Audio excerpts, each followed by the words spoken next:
Hello and welcome back to Mac at the Movies. This week I'll be reviewing for you the film Send Help. This was released January 30th, 2026 by 20th Century Studios and directed by the one and only Sam Raimi, who had also directed the trilogy of Spider-Man films starring Tobey Maguire, as well as the Evil Dead films. Some other honorable mentions here that I didn't realize he directed was For the Love of the Game, Oz the Great and Wonderful, Darkman, as well as A Simple Plan.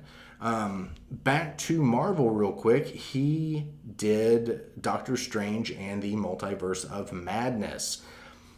So he's got quite the repertoire. I can't get that word out.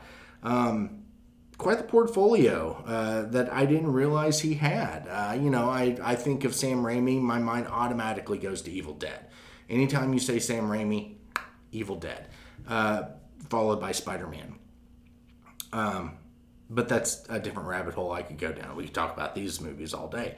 But this film stars Rachel McAdams as Linda Little, the main character in the film, sort of this rat's nest, greasy hair kind of do going on, just not very charismatic, frumpy, just sort of not a people person. She's like, it's like she wants to be a people person, but everyone just sort of ignores her and kind of writes her off as just that woman that does the work.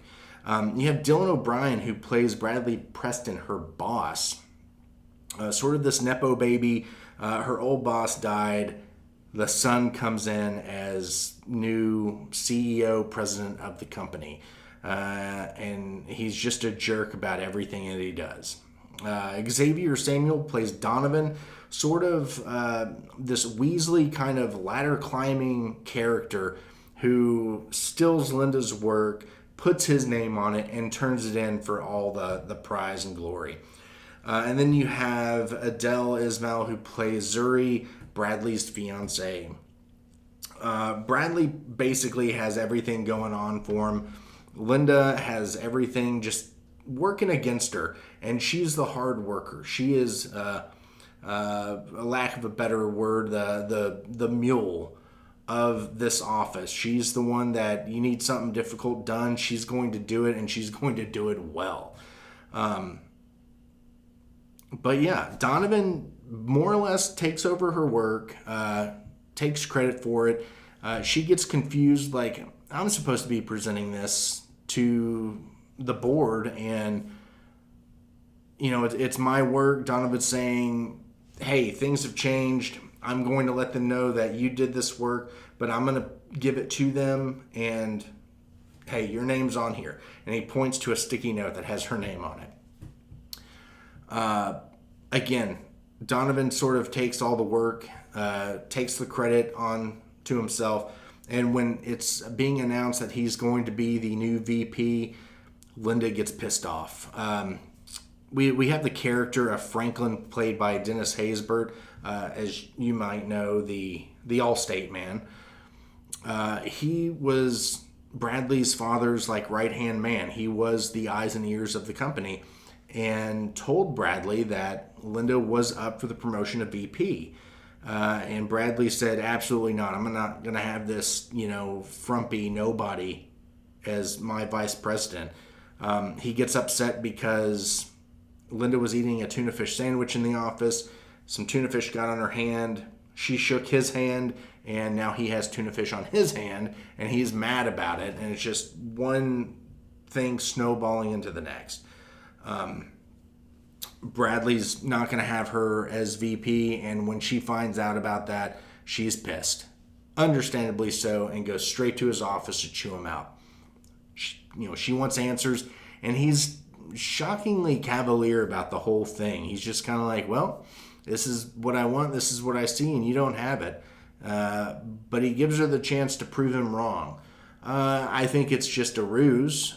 You kind of see everything form together as this ruse, because she's the only person that's able to do some of the more difficult tasks that they're needing to be completed for a presentation that they're going to give in Bangkok. So he takes this as an opportunity to get what he needs to get to the company to the next step for their shareholders or whatever. And he invites her to prove him wrong about his decision to make Donovan VP by coming to Bangkok and putting the finishing touches on the problem they're having with the presentation together. On their trip to Bangkok, the plane goes down and Linda washes up on the beach, thought to be the only lone survivor of this plane crash. I don't want to talk about the plane crash itself or the ins and outs of it, but I believe in the preview you get that the wall gets sucked out during some turbulence and they go down. Linda, again, floats up on the beach, and if it wasn't for her, Bradley would have died. Linda found Bradley, and you get hints along the way that Linda is sort of a survivalist. She's really into the whole Survivor thing. She loves the show Survivor. She's put in audition tapes to be on Survivor, and this is her chance to be in a real life Survivor type of situation. And she ends up nursing Bradley back to health. He thanks her for it. If it wasn't for her, he'd be dead. But that quickly turns when Bradley thinks he knows what's right for this situation. He's more or less on the verge of death. He's, crippled with one blown out leg, and everything that he's able to do is completely dependent on Linda, who before he was ready to put in a basement office with no windows in some satellite location because he couldn't fire her but needed to get rid of her. And now he's completely dependent on her. Again, he starts to get his health back up and thinks he knows what's best, and Linda quickly puts him in his place. She takes off, and Bradley almost dies in the process. She returns very much ready to help out, but to prove that she is the end-all, be-all. Listen, I'm the boss now. If you don't listen, you die. It's more or less the survival version of, do what I say or you're fired. So Bradley's kind of stuck having to do whatever Linda says, and she's not a bad boss. She's very polite. She tries to make light and fun of the situation versus just dwelling on the fact that they're stuck and stranded on this island. That's as far as I kind of want to tell y'all about this film without spoiling anything. I really enjoyed the film. It had some touches, and I noticed some, borrowed techniques from the film The Substance. You got a lot of close-ups, especially as I had mentioned I believe I mentioned the tuna sandwich earlier. Linda was eating a tuna sandwich in the office. She got some tuna on her hands and is on her face, and you get a lot of close-up imagery, sort of like when Dennis Quaid was eating the shrimp. It's just sort of all this close-up of this little nitpicky stuff that Bradley's tearing apart about everybody in his head. So anytime something disgusting happens that Bradley doesn't like, you get this up-close, sort of over-exaggerated image of whatever he's focusing on. But it also has a vibe and feel of Triangle of Sadness, where in Triangle of Sadness it was a shipwreck, in this it was a plane crash, but it was still this sort of worker becomes the boss kind of thing, where in Triangle of Sadness it was a maid, I believe, becomes king of the island.